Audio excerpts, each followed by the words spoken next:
Hi, welcome everyone. Thanks for joining.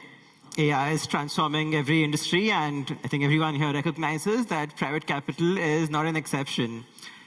Every aspect of deal flow, whether it's sourcing, pipeline management, portfolio management, is now rapidly being impacted by AI, and firms are rapidly evolving how they operate as well.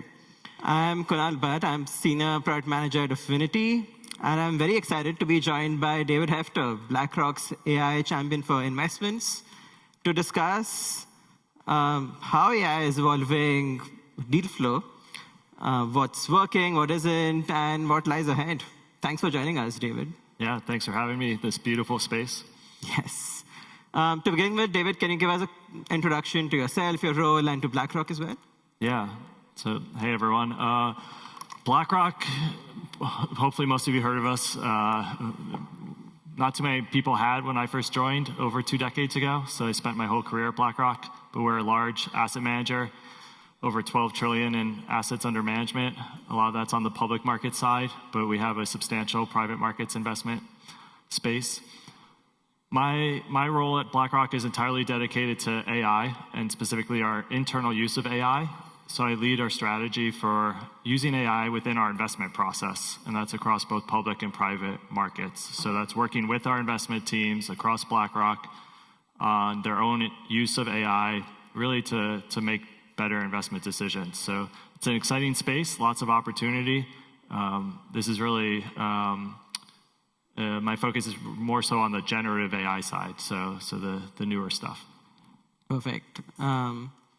David, you're leading BlackRock's internal use of AI from an investment perspective, AI champion for investments, and you're like a voice in public and private, use of AI in public and private markets now. What led you to that? What motivated you to explore this? Yeah, just personally, I've always had an interest in AI. When I did my undergraduate studies, I did a comp sci major, minor in econ, but I did an AI track, which was a little different back then. Some NLP, some computer vision. And that was just the start of the interest in it. About 6 years ago, I got involved in a more dedicated way in our private market space, and I just saw it as a very document-heavy business. If you think data rooms, lots of documents. So I went down this journey of exploring, at the time, using NLP for private markets, and we do this global annual hackathon, and I was the hackathon winner in 2020 on using NLP for private market documents. And so it set me on this vision of how can we unlock text, use unstructured data. And so conveniently, the rest of the world went down that direction as well, particularly when ChatGPT came out. And I was able to put my whole focus into it 100% and just expand it from there. So there's to do this job successfully, of like have a strategy across a big enterprise on AI. First of all, it helps tremendously being based here in San Francisco, where I'm based, and I take advantage of that. So I meet with about a dozen AI startups per week, various VCs, like many of you in this room, go to various AI events like this one. This is not purely AI, but there's 5, 6, 7 AI events per day in the San Francisco Bay Area every day of the week. It's pretty crazy. So meetups, conferences, dinners, all sorts of opportunities just to engage, see what's the latest and greatest, see what people are building. I'm not an investor myself, and but it's a similar sort of engagement model that a lot of the investors have here. That's very interesting. So exploring AI and NLP in 2020 as well, even before ChatGPT, and let's say end of 2022, early 2023 is when you started recognizing the value of LLMs. What's the first thing that you started exploring post that? Yeah, well, we're getting stuck with some of the NLP stuff. We actually, a lot of the relational aspects were part of that original vision of connecting companies and people to better understand the whole ecosystem. And you'd have things like entity recognition and creating a knowledge graph. And even though NLP had advanced a lot since I studied it in school, it still wasn't quite good enough to scale up that type of relational build out. So large language models did a much better job, and each year since ChatGPT came out, as the models got better and better, it became much easier to do. Makes sense. Now it's been a couple of years, maybe more than a couple of years now that you've been doing this. What do you think is the most sort of compelling opportunities in deal flow where you can see AI being a big differentiator? Yeah. So investing in general is a lot about doing research. So maybe you could do research on like the deal seeking opportunity, but also like in the due diligence phase. And so AI is really good at helping with research. You have tools like from OpenAI, their deep research capability. Pretty much everyone has a version of deep research now. And there's been an evolution over the last year. So next month will be the 3-year anniversary since ChatGPT. And I was all about the power of these models for the first two years and change. But this year in 2025, it's just been a significant upgrade such that we really get tons of great value from it's really the reasoning models and the ability for that to enable tool calling. And so the AI can on its own go off and just do research in a terrific way. And that could be on public internet data and also private content you have. So the reasoning model started in September last year with the O1 model from OpenAI, and then the O3 model around Christmas time. That was the first one that had the tool calling baked into it, and from there we haven't really looked back as an industry. Any startup that I went and checked out, even just in the second half of 24, and then go and see them again now, it's night and day because of this just incorporation of the reasoning models. You could take someone's question and interpret the intent, and then the model is interpreting the intent and coming up with a game plan, having all the tools at its disposal it needs. It's just so powerful, and this is just the beginning. So I think from an investor standpoint, the research element is significantly being augmented by AI. Is there a specific process where you see, or your team has seen significant impact? Yeah. So the quality of results you get are really good, and you get good depth. So it's just a huge time savings. There's some conversations we were having at lunch of just like the moment you get a starting point of just a company to just even using what's available publicly for a private company, you could get a lot of good information out of the gate by just throwing a research agent at that. So we at BlackRock invest heavily in public markets and private markets, and in the public market space, there's tons of content also available additionally. So in both these cases, though, you're getting results back that are very comparable to what a human analyst would do, and that alone allows us to have scale. So we save time. We could research areas that we wouldn't otherwise research. So it's not just tell me about the company, but what's its product line, who are its competitors. You could just kind of keep going down that path, and it's super helpful from a people perspective too. You can understand the people dynamics of companies as well. Could you expand on that, the people dynamics of companies? Yeah, well, I mean, it's just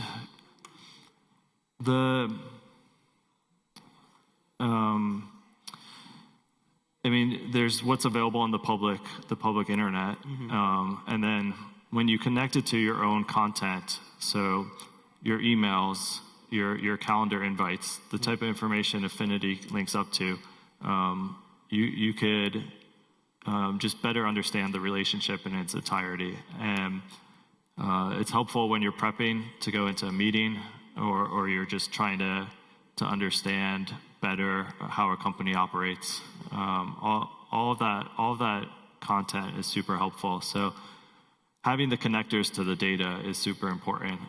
If you want to be differentiated, you don't necessarily need to go off and build your own AI solution. The data can be applied through data connectors to most of the AI solutions out there. You could certainly get some edges by building your own as well. But yeah, so I think with what Affinity is going with in that direction, it's very much aligned to this. Makes sense, yeah. A lot of what we shared in the keynote today is along those lines, making sure we have the right data to have both implicit and explicit sort of connection that we can make, and then leveraging AI to make sense of it, build relationship ecosystems as well. Yeah, that resonates.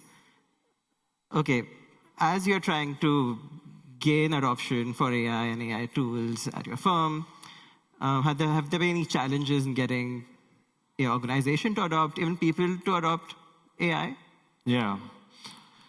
I mean, it's definitely an interesting dynamic where, unlike technology of the past, where government kind of got first access to the best stuff, and then eventually companies were getting access to the best stuff, now individuals are getting access to the best stuff first. And you have certain technologies that people are using outside work life might not be allowed inside the workplace. So I'm on a mission to try to unlock those specific technologies, but for the ones that we do have, it's a matter of enabling people with them. And regardless, like, some of the challenges are always, with a new technology, are always going to be just, it's a change and people have to adapt to it. But people are excited about this technology. People want to use it. So it just needs to be set up in a way that makes them successful. So connecting to the right data sets, but also like a very capable model and tooling around it. And once you do that, though, then you could usually convince people. You might have to do a little more hand-holding, kind of show them the way, and then it does start to sell itself. You want to take advantage of the people that are super users within your company as well. Usually the junior population, who's maybe coming right out of school, was using it quite heavily in school. Students are like the biggest cohort of AI users in the world, and they're shifting from a mode of like, maybe you're not supposed to use it, to now in the workforce where you're encouraged to use it. So it's a bit of a shift there, but if you could leverage your more junior workforce, then that's great. And yeah, there's lots of, I think, ways, especially today with the capabilities becoming much better and easier to connect to data sets. Like, there's fewer and fewer reasons to have people avoiding adoption. Mm-hmm. That resonates. If I'm using an AI tool in my personal life, then at work I'm unable to find the same acceleration, it can be frustrating. How have you navigated that challenge when trying to get, say, organization to adopt these new tools as well? Yeah, so I've been fortunate that we've been pretty well positioned at BlackRock, but in general, you need good senior buy-in and support to do this. In some cases, there's costs associated with using the tools, so you at least need budgetary support, but ideally you have support beyond that of encouraging people to do it.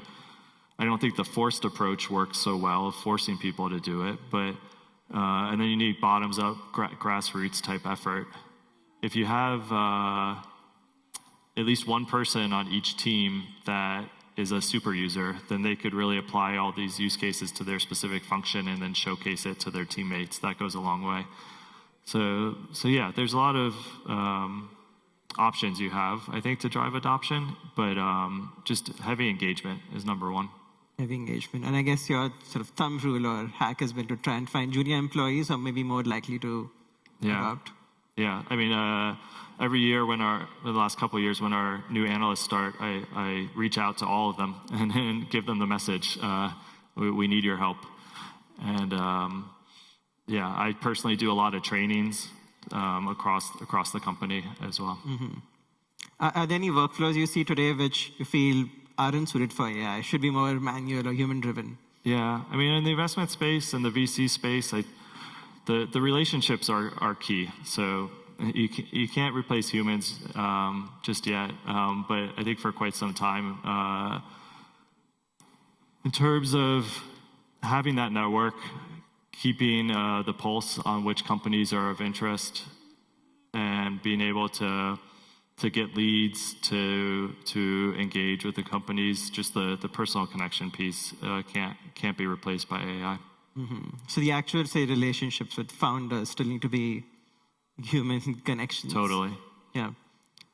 That's a balance that we are trying to maintain as well, maybe leveraging AI to make you more productive in doing so that you can focus more on the actual human connections and maintaining those relationships with founders as well.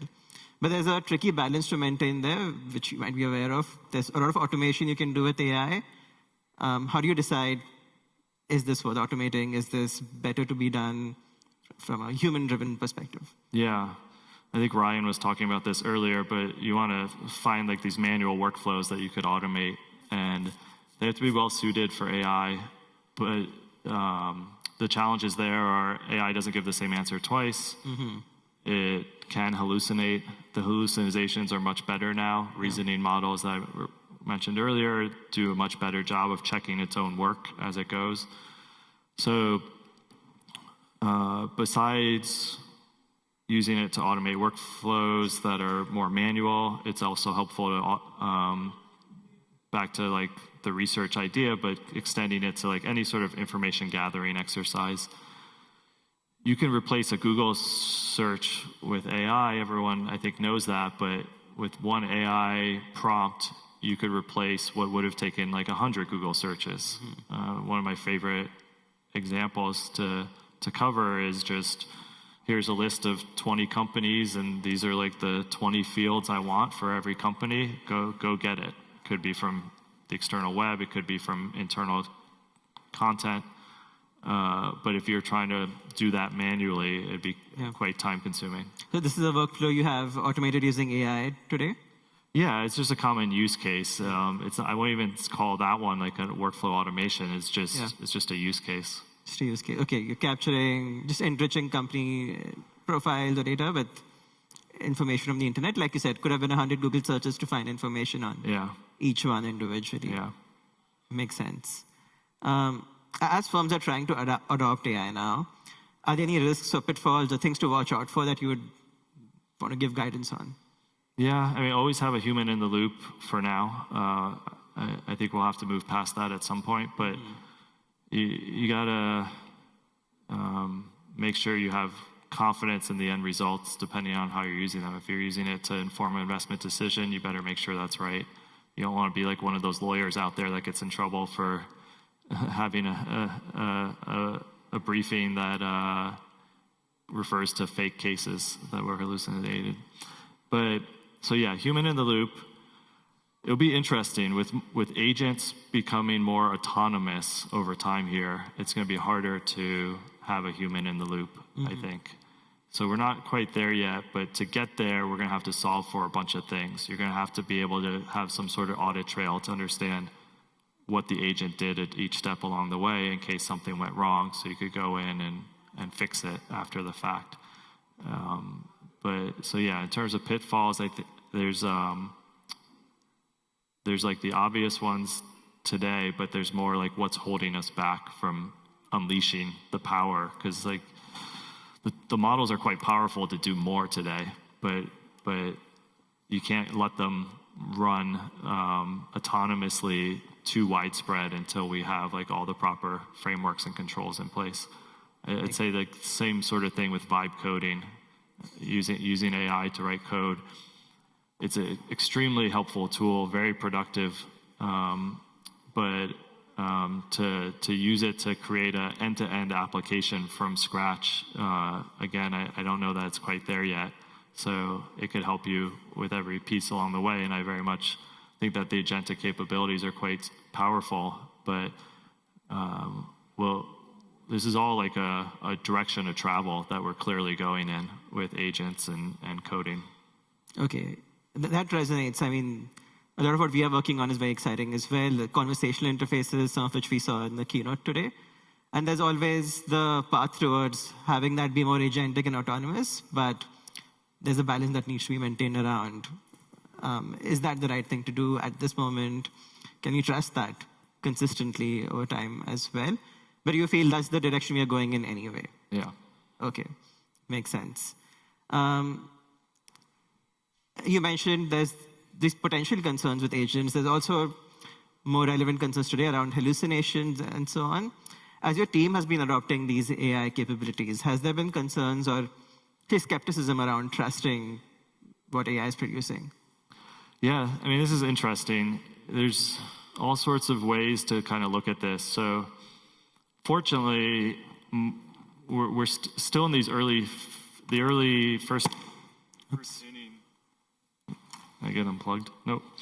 All right, first inning here, where like everyone knows that these things can't be fully trusted. So when they become more commonly used, that's going to be harder to keep. So for now, again, the human in the loop, like you just unleash them in areas that you have trust in your humans to be able to play that role at the final stage.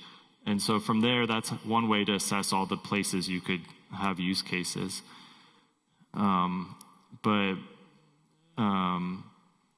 Yeah, so that helps. The other dynamic just to consider is like look at how good if you're replacing a process or automating a process, that old process might not have the bar of 100% accuracy itself. So if that old process was only truly getting it correct 80% of the time, then your AI threshold should be just beat that. It shouldn't be 100%. So I think a lot of people get held up thinking that it should be 100%.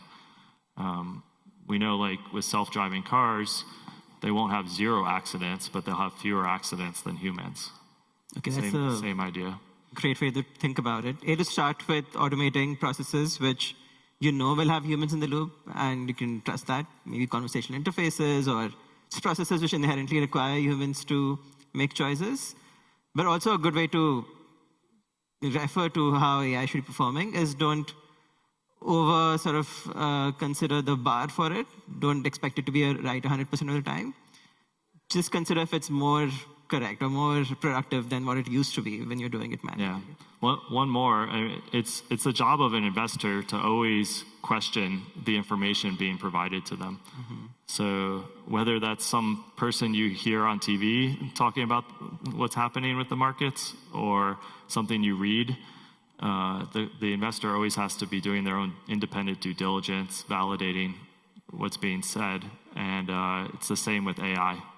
They have to do the same. Okay, so treat it like any other source of information with at least some level of skepticism or diligence needed there. Yeah. Makes sense. Is there something coming up that you're particularly excited about? New tools, technology, looking a bit into the future? Yeah, I'll be happy when I don't have to create PowerPoints again. I think we're actually definitely going in that direction, but on the verge of getting there, which is exciting, seriously. And also, like AI interacting with Excel is getting much better, and I think will be extremely helpful. I already mentioned agents and vibe coding. I think vibe coding will be huge. Maybe we evolve how we talk about it, but I wish everyone had like a personal developer at their side to unlock whatever they're doing. You don't need to build a financial model in Excel if it could be coded up for you. It's more robust that way. Audio as an interface. Let's get rid of the keyboard and mice. I think that's coming a little bit further out. It's going to be more of a change. But when the AI is good enough at just doing whatever you say, then you could literally say it rather than type it. Personally, when I use ChatGPT for my personal life, I use it through the audio mode as my number one option. So I think those are some of the kind of things coming up. This idea of having swarms of agents, like why do something one time, one way, when you could do it 1,000 different ways and pick the best result. There's a lot of exciting spaces I think we're going to get into that are just going to transform things. Okay, a few different concepts you touched upon there. Vibe coding, of course, very popular even amongst, at Affinity, we are experimenting and exploring that a lot. specifically at investment firms, how do you see that being used? What kind of tools, if you had your personal developer AI agent now, what would you use it for? Yeah, I mean, it's like a shift in a mindset, whether you're a software developer or not. Just almost anything you're doing, you could use code to help you do it better. So spin up an app, like, and today in OpenAI in the GPT-5 model, you could have it create a web app for you right there and then you have it open in another tab, and you're good to use it. Like it's that easy. So yeah, I think a financial model in Excel, like that should be coded up. I think that's a clear opportunity. You have to carefully vet it and check it. So maybe it starts, I like using AI for VBA code, and then you kind of integrate it within your Excel.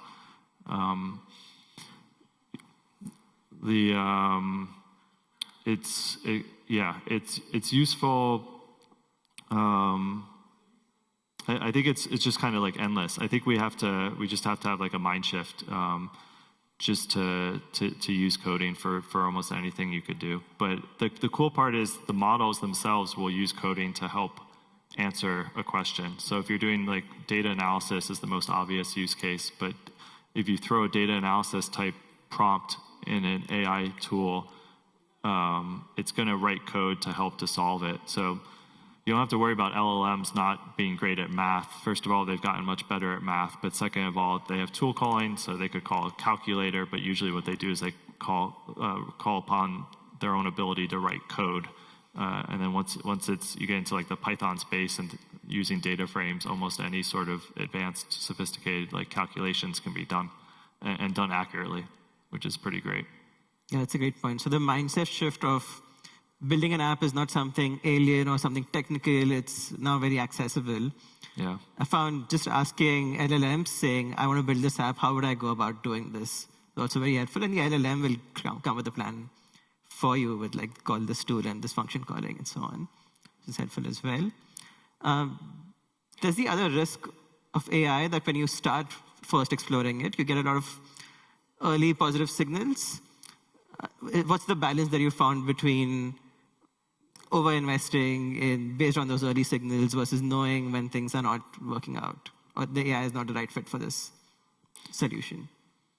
Yeah, I mean, well, there's like a dynamic of it's quick and easy to build a cool prototype, but it's hard to put that in production at scale. There's also an element of your data needs to be well organized and accessible. Otherwise, it's not going to be useful. So a lot of AI builds struggle just because the time wasn't spent on the data up front. Yeah, I think from a perspective of just like, does this make sense to use from an AI standpoint? I think you always just come back to the quality of the results. And this is where just in the last 12 months, there's been a huge transformation. So if that wow factor is important. And if whatever you're building still has that wow factor, then you know it's going to be impactful. Yeah, that's a key takeaway from everything you shared today. Make sure the data is good because the AI tooling already exists. You don't have to put in too much effort there once you have good data. And maybe don't over-index on the accuracy. Compare it to your current productivity or the current accuracy and see if it's doing better than what you were doing as a human as well. Okay, maybe a final question from me. You mentioned the way you keep up with the ever-evolving and changing advancements in AI by attending meetups, just being in San Francisco, attending conferences and so on. What other means of keeping up with this do you suggest or you find, particularly for those not living in San Francisco? Move? No. Okay. So it's a tough thing to keep up with. It's moving so quickly, this space. Even in the last 2 months, there's been amazing advances. It's unbelievable. So, I mean, what I do personally is I force myself to keep up with it by writing a newsletter. So I create a weekly AI newsletter that goes to the 25,000 people at our company. And It's just about what's happening external in the space, and you kind of learn it better if you're writing it than if you're just reading it. But yeah, just following podcasts, reading newsletters, watching YouTube videos, building up your network on LinkedIn so you could kind of follow along with what people are saying about what's happening in the space. I think that's very important, just like the vibes of what people say. Anytime a new model comes out, the benchmarks are less relevant these days. It's more what practitioners are saying about it. There's the AI companies themselves. You want to track all the things they're doing. We had 2 big releases this week. Anthropic had Sonnet 4.5, and then OpenAI had Sora 2. Those are big deals. Yeah, so there's happy to chat with people afterwards and share like some of my favorites in terms of things to follow. Unfortunately, my newsletter is internal only, so I can't share that one. But yeah, it's important to stay up to date on it, no matter what you're doing. This is the future of our lives.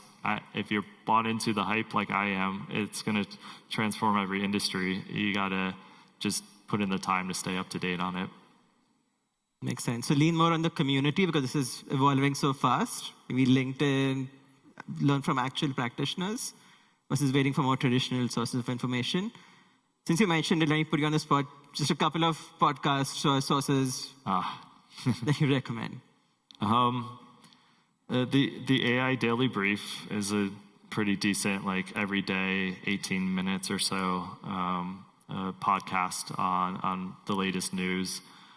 There's a newsletter called The Rundown AI. And then, yeah, different voices to follow on LinkedIn or X. Ethan Malik is a great source of information. Yeah. Nice. Thanks for that. And yeah, thanks a lot for sharing all your thoughts here, David. Very useful and informative for everyone here. Definitely for me as well. Yeah, really appreciate you sharing your time with us. Now I'll just open it up if there's any questions. Yeah. I called you out, so you have to ask me. Exactly, David. Yeah, thanks for that. This is really, really interesting and really close to home for a lot of us. I think one of the things that I'm sure is a big problem at BlackRock and a lot of us have is around AI sprawl and trying to make it clear to all of our employees, like which AI tool is the best one or the appropriate one to use. And then the corollary is which data should they or should they not use in a particular solution or tool. How are you handling that at an organization as large as BlackRock so that you get the innovation without maybe some of the risk? Yeah. On the tool side, we are at more of a maturity point here where it's clear who some of the main winners are. So your best bet is to pick one of those and to go with it. I like to take an approach of enabling with a few different options where you don't give everyone access to all the options, but you have them available within your ecosystem, because that initial step just to get there is hard enough. So if you could put in the effort and get there, then you could be more dynamic as you're addressing that. But at the same time, you don't want to confuse people or give them too many options or be switching from one to another. So, but luckily, like the number of main players is more well known now and not too many. On the data side, I'm not quite sure where you're getting at. I mean, you just gotta like, I think just generally like the more data you could unlock, the better, and you have to do it securely and both in terms of vetting how it's being connected, but also keep it permissioned so people only have access to what they're supposed to. But I think the ecosystem at large is enabling that. Yeah. Got it. Thank you.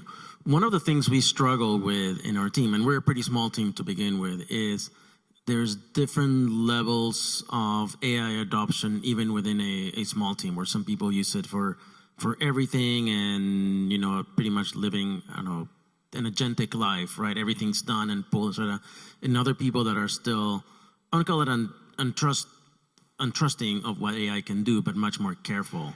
I mean, how does then, in your teams that you've been involved with, I don't know what the right solution is. Is to like bring everybody up to one level, or is it accept different, like like how comfortable people are with using AI, or is it maybe it's a warning sign that we should go slower. Some of us should go slower and be less trustworthy of what it can do.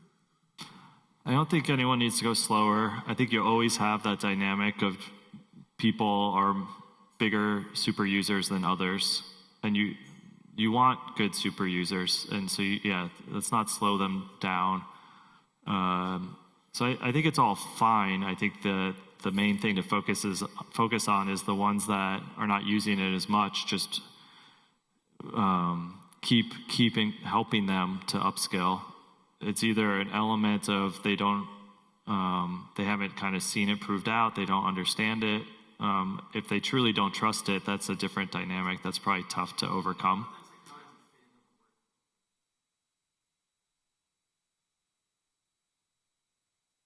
The question is, how does it fit into the workflow?